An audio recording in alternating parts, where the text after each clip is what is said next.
coming out today. I'm Sheriff John Rutherford, and I'm pleased to be joined here today by several other elected officials. We have Mayor Brown is with us. Thank you for being here, Mayor. Thank you very much. Councilwoman Denise Lee, and we have been working with her on the human blight issue in this area for some time, and have made tremendous headway in that endeavor, actually. And we'll talk more about that in a minute. Also with us today are Council members Jim Love and Councilman John Crescenbenny, Dr. Johnny Gaffney. We also have Mr. Wiley Hodges from First Coast Crime Stoppers. Thank you for being here, Wiley.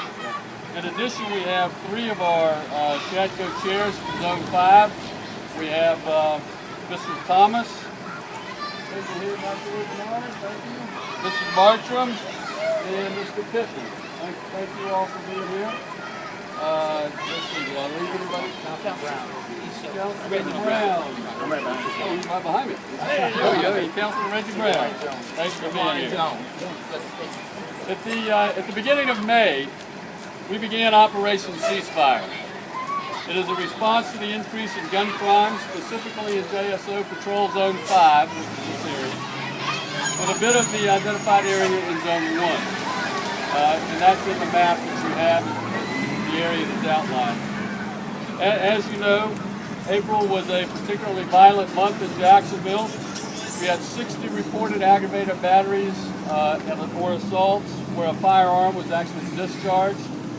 And I'm going to walk you through some of the maps in front of you in your packets. Gun crimes where a person is shot at or shot but does not die is an indicator or a possible future murder that could take place, obviously. When there is an uptick in these aggravated assaults and violent crimes and incidents, this incident is oftentimes an indicator that a dispute is going to turn deadly.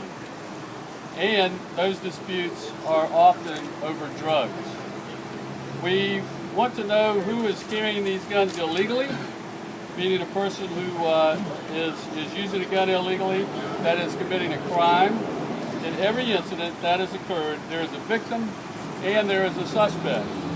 But there is also someone who knows something about that incident. We decided to formulate Operation Ceasefire to specifically reach out into this community and ask the citizens to help us solve these open shootings and murders. We've worked hard over the past several years to create historic declines in crime that the city has experienced for these past 4 years. But the uptick, specifically in murder, has me very concerned. And now we're into 2014 with our aggravated assaults and batteries, people shooting at people, increasing over the last year.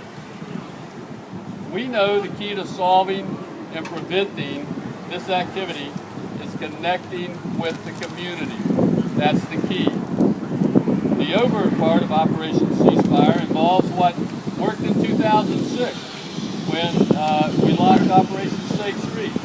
And we are sending officers out, knocking on doors, going into businesses, engaging citizens on the street in consensual conversation, discussions about safety and crime in their neighborhood, community outreach, gaining trust, letting people see us as protectors and defenders against the unlawful. It's already proving successful with tips to JSO already being gathered by officers who are having these citizen interactions during our walk-in knocks. I can tell you, in every one of the 18,000 walk-in knocks we plan to do, that's 18,000 we plan to do in this area outlined in your packet, we are showing people how to report crime anonymously to First Coast Crime Stoppers, how to engage with the police to fight crime in their community, and how to take their neighborhood back from these violent criminals. I tell people sometimes in neighborhoods, they don't like to hear this, but I tell them anyway. You've got the amount of crime in your neighborhood that you're willing to tolerate. Because when you won't tolerate it anymore, you'll pick up a phone and you'll work with the police. To date, since launching Operation Ceasefire at the very beginning of May, we have already knocked on about 4,000 of the doors we need to visit. These are in the areas that we're here, and we are seeking the assistance of the community.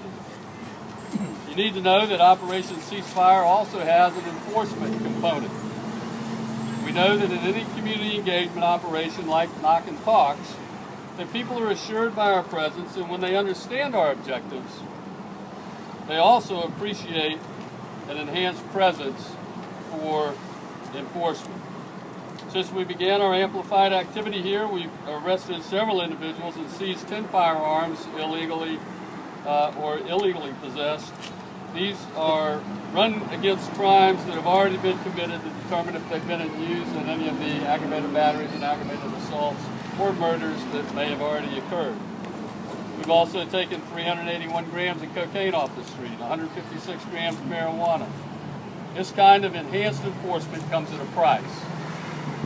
We finance it through the overtime money we had set aside for the summer, as we traditionally do when we know we're going to have an uptick when school is out. But we also have an issue with staffing citywide.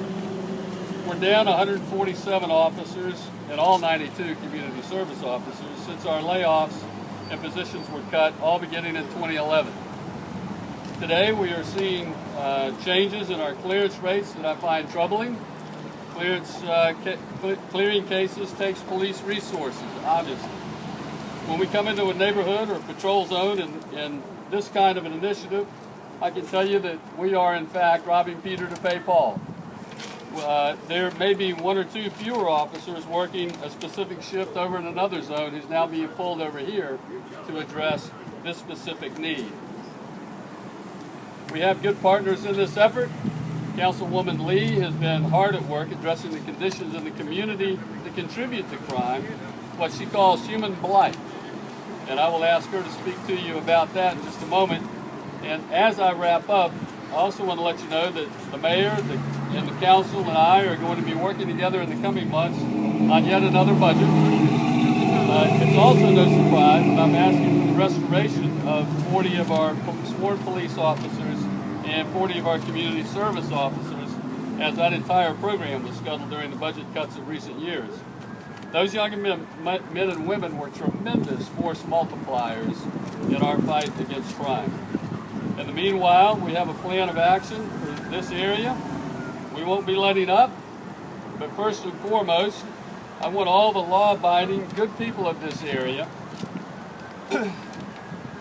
especially those like you see here with us today, our Sheriff's Advisory citizens who live in this neighborhood, that your engagement with our officers, your kindness and cold water on a hot day, your information about what you've heard in the neighborhood, all of that is appreciated more than you know. We are here to serve and protect this community. We're going to clear cases at levels higher than the national average like we always have, but that's not enough. I want to solve crimes quickly, but also, more importantly, want to prevent crimes before they occur. And that means we have to have the public working with us, calling us, telling us when they see something suspicious. Get to the guns before there's a murder. And help our civic and religious leaders address the core problems that would lead a young man or woman to pick up a gun to settle a dispute. That has got to stop. There has to be a ceasefire in this neighborhood. With that, I'm going to ask Councilwoman Denise Lee to talk to you about our Human Blight Initiative. Good afternoon, everyone. Sheriff, thank you for calling this press conference today to address the critical concern, not just in this community, but is moving into the total community. As the sheriff has said, there is an ad hoc committee on blight, and we have added another component called the human blight. And many people ask, what is human blight? It's those people who are non-law abiding, who don't want other people to have a quality of life. And there's a human blight committee, which I would like to introduce the members of that committee: Councilman Warren Jones, Councilman John Rutherford, Councilman Jim Love, Councilman Dr. Johnny Gaffney, and Councilman Bill Bishop, who is not here. We also have Councilman Reginald Brown, who has joined us. But today is a day of unity of the different branches of government: law enforcement, judicial, legislative, the city council, and the executive branch, the mayor, that have come together to rid our community of the human blight that is trying to take over our total community. This is a community issue, not just in one city council district, but all of the council districts. The thugs and the non-law-abiding people have decided they can do what they want to when they want to, and the most heinous of their strategies is to shoot at the police and law-abiding citizens. We will no longer tolerate it, stand for it, or put up with it. This stop station, the sheriff has agreed that it will be the focal point of the ceasefire initiative that the sheriff is initiating and will implement. Government can only do so much. The community must become engaged. Citizens must participate. And one of the other things we will be doing, and Sheriff, I hope I'm not talking a little too much, but cameras will start being used in some of these most targeted areas to let the thugs know that we are not playing with you. I believe that they have decided that they have declared war on the community, and I think us coming together have decided that we will declare war for the people. And finally, we will close down these corners and businesses who won't cooperate, who won't join our team, as one of the chiefs have said. Chief Pat Ivy called it our team. But human blight is a part of stand up for your neighborhood. And we ask the citizens, all law-abiding people, but not just people in this area, throughout this community. And we can take this community back. But it's got to start here. It's got to start today. So along with the executive branch, the legislative branch, and of course law enforcement and the judicial branch, I believe, and I am extremely optimistic, that we will rid our community of this problem. Thank you.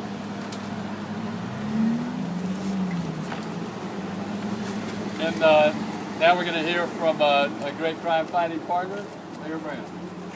Thank you, Sheriff Rutherford, for that quick introduction, and thank you so much to Councilwoman Lee, Councilman Crescenbenny, Councilman Love, Dr. Gaffney, Councilman Brown, Councilman Warren Jones, to all the Jack Post chairs who are here today. I appreciate the opportunity to join the Sheriff and Councilwoman Denise Lee and all my colleagues here today. As a former chairman of the Board of Families of Slain Children, which is one block from here, we must all come together to prevent violent crime in our community. I am proud of how the administration and the City Council have worked together to combat blight in our neighborhoods. Thank you, Councilwoman Denise Lee, for your leadership. I also want to acknowledge my CAO, Karen Boland, who has provided tremendous leadership by working with all stakeholders dealing with blight. Today's announcement is another model of cooperation, and I'm pleased to work with Sheriff Rutherford. Sheriff Rutherford often mentions the PIE approach to reducing crime, the prevention to intervention, and the E for enforcement. His announcement today is a critical step in enforcing our laws and holding lawbreakers accountable. As others have said before, we must also be tough on the causes of crime. One of the best ways to stop crime is to prevent it. As mayor, I focus on preventing young people from becoming offenders. We must look ahead to prepare our young people with opportunities and support their need to avoid falling into a life of crime. In January this year, I announced a youth initiative to provide more positive opportunities for Jacksonville's next generation. Through the youth initiative, we will expand the great work of our summer jobs program. Last year, more than 600 young people participated in our summer jobs initiative. For many, it was their first job and their first paycheck. This year, we want to provide positive work experience for even more young people. Early this afternoon, Jack's Chamber CEO Daniel Davis and I urged local businesses to help us put Jacksonville's young people to work this summer. This is an important public-private partnership to invest in the next generation. If business can hire even one person, one student, one young person from the age of 16 to 21 with a job, it will make a big difference. Through the youth initiative, we will work with City Council, continue to work with City Council to help teen court and neighborhood accountability boards prevent first-time youth offenders from becoming repeat offenders. As a result, a program currently used by the Sheriff's Office, the State Attorney's Office, the courts will now serve an additional 250 youth eligible. And through the Youth Initiative, we're establishing the Young Leaders Advisory Council to help develop future leaders of our community. The Advisory Council will be composed of a diverse group of high school seniors and juniors recommended by principals and community leaders.